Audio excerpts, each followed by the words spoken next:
პოლიტიკური შეფასებების თემა ასევე სენატის მორიგიუარი მეგობარი აქტის მიღებაზე. ოპოზიციის ნაწილი დოკუმენტის მნიშვნელობას უსვამს ხაზს, მათივე თქმით, შტატები ქართულ ხალხთან მეგობრობას განაგრძობს.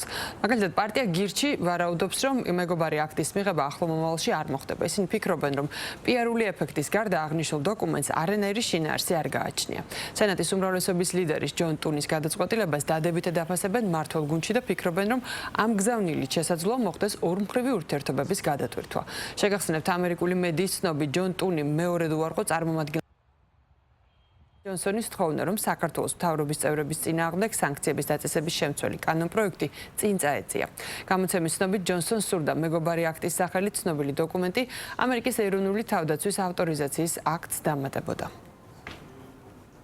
პირველ რიგში მეგობარი აქტი ეს იყო ორ პარტიული გადაწყვეტილება ამერიკის შეერთებული შტატების და იქიდან გამომდინარე რომ ჩვენ ეხლა დაგვყავს რაღაც დოკუმენტებზე, რაღაც აქტებზე ეს ყველაფერი, რა თქმა უნდა ეს კიდევ და კიდევ აძლიერებს ოცნებას და მის პროპაგანდისტულ ხაზს.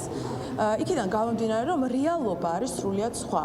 დღეს საქართველოს ყავს ანტიდასავლური ეგრეთ წოდებული მთავრობა, რომელიც იზოლაციაში ამყოფებს ჩვენს ქვეყანას და არაფერს არ აკეთებს იმისთვის, რომ ისევ მიზნობრივი ვექტორი ქონდეს საერთაშორისო მიმართულებით ჩვენს ქვეყანას, ეს აზიანებს ჩვენს ხალხს, აზიანებს ჩვენს ქვეყანას და იმ სარგებლისგან კიდევ და კიდევ იმ სარგებელთან არ აქვს ჩვენ სარგებელი არ აქვს ჩვენს მოსახლეობას. ფაქტი არის ერთი.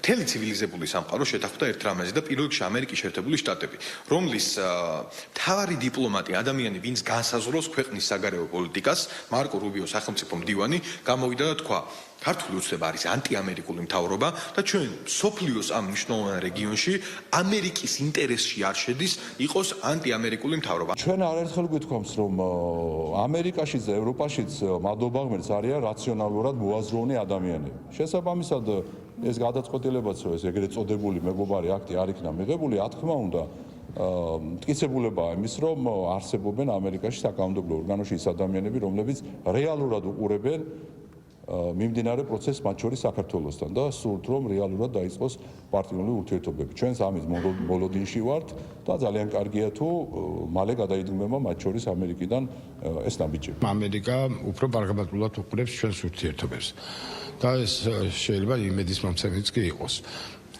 დესტრუქციული ნაბიჯები ოფიციალური ვაშინგტონის მხრიდან არ იდგმება საქართველოს მიმართ უკვე კარგახანია, რაც ხელისუფლება შეიცვალა, დიპლომატიური ურთიერთობების გამტკიცებაც ხდება, რა თქმა უნდა, იმ ტემპებით არა, რომელიც თქვა ჩვენ გვინდა, მაგრამ ადრე თუ გვიან ეს მოხდება და დარწმუნებული ვარ, რომ დაუბრუნდება სტრატეგიულ ურთიერთობებს ქართულ-ამერიკული ურთიერთობა.